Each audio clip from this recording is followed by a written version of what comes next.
What is good? What is good? What is Gucci? Courtney IGN. I'm back again for another installment of the inspirEnrich behind the mixes.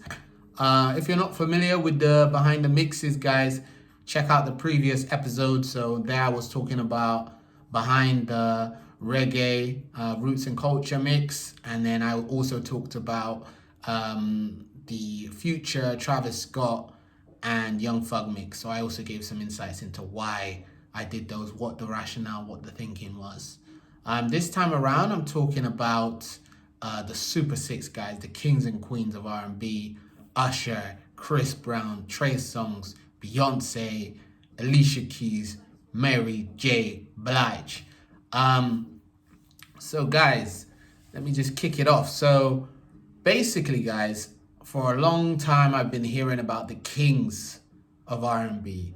This guy's the king. Jacquees is the new king.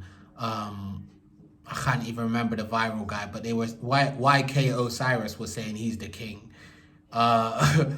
You know, like, it's crazy. A lot of new school guys were claiming they're the kings of R&B, and then I thought to myself, you know what? Yeah, why are they not talking about the queens of R&B? Why are they just talking about the kings, the kings, the kings? Like, R&B is equally for the males as it is the females, you know? You can't look at one side and not look at the other side. There's no yin without yang.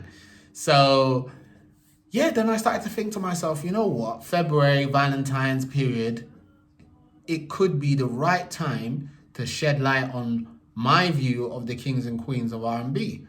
So then I started to think, who would that be? You know, there are some obvious exclusions to the list.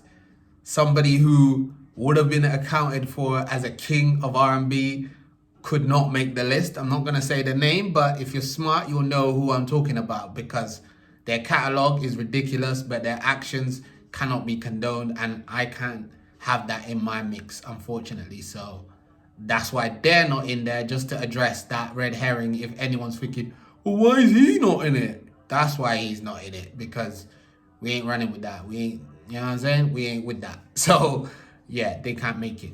But other than that, guys, if we go through the artists individually, and I'll just shed some thoughts on why I picked them. So, Trey Songz. Trey Songz, I wouldn't say is an artist that I've so closely followed.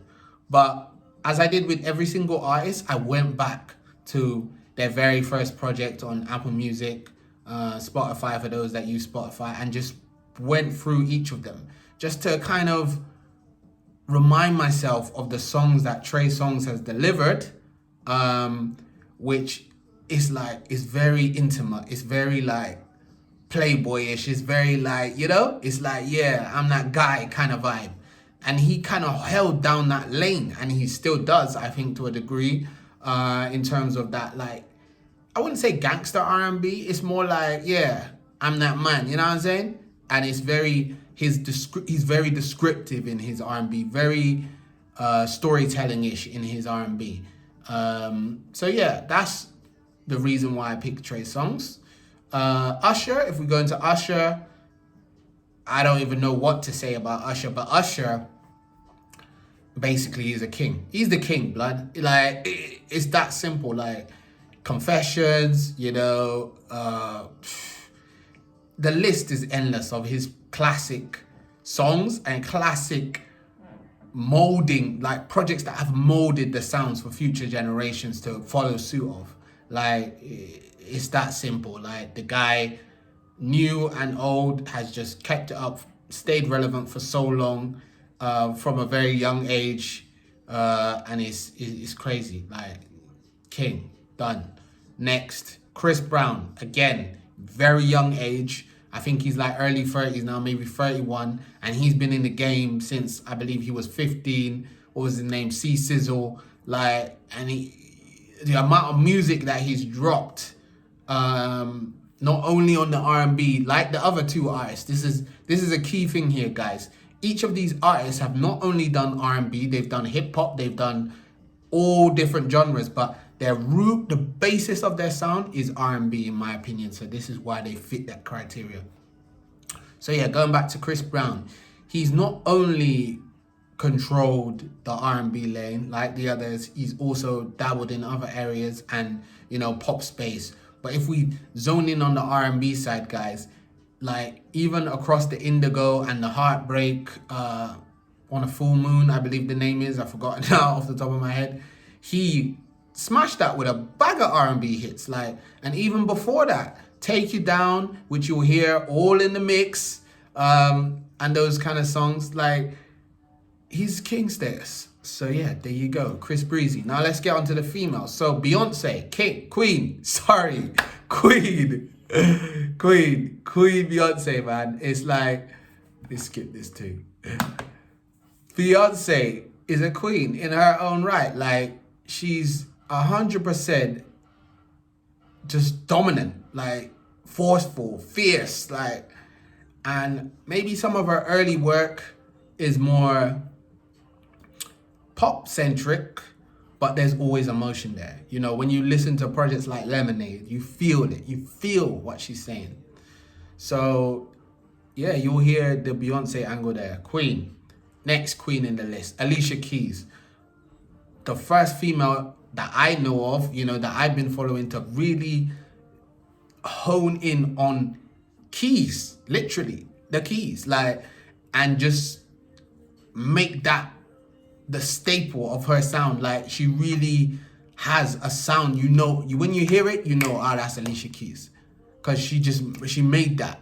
And like, again, I went through all of her projects like I did Beyonce, and it's like I really just got to appreciate like her catalog and the depth of it beyond just like If Ain't You, Babe, and all of those, like the mainstream songs that everyone knows about. Her catalog is deep, like, and what's the name of that project? But there's one hip hop centric project which I reviewed on my Instagram at Courtney G, which I think Swiss Beats maybe executively produced. I think I'm gonna put it in the comments because I can't remember it, but she's got her hair out. Is it True or something? But anyway, I'll put it in the comments so you'll see what I'm talking about. But anyway, that project made me even see a different angle of her, where she's talking about politics. She's talking about all different angles, but on the R&B front, emotionally amazing. So she's very good at expressing that and very good at bringing you into the experience through her keys. And Mary J. Blige, for me, has the greatest catalog of any female. Talk to me. Don't even at me on that. Like, the depth in her catalog, and her ability to talk struggle, talk pain, and just pour that into you. You'll feel, it's like you feel it in your bloodstream. Like when she's talking, the things that are bubbling her up and giving her pain and giving her anger and giving her whatever, she's giving you that. But then she can also come with that fly, that smooth, that gangster, P. Diddy kind of slickness. And she got hits on hits on hits on hits on hits on hits. And like when I was watching Power most recently, then I started to think, yeah, Mary J, she's the next one. She's the last piece of the puzzle. And yeah, so guys, that was basically the rationale behind each of them. And I really wanted it to feel like not just one artist mix, it's all of them, and they're all coming in, they're all intertwining, they're all blending. It's not just one and then like free Beyonce, then free da-da-da. Nah, this is an appreciation of the kings and queens, and that's what I want you to feel here, and that's what me and DJ Easy came together and did. So I hope you appreciate it, I hope you like it. Like, comment, subscribe, and look out for the next episode of inspirEnrich Behind the Mixes. inspirEnrich, yeah.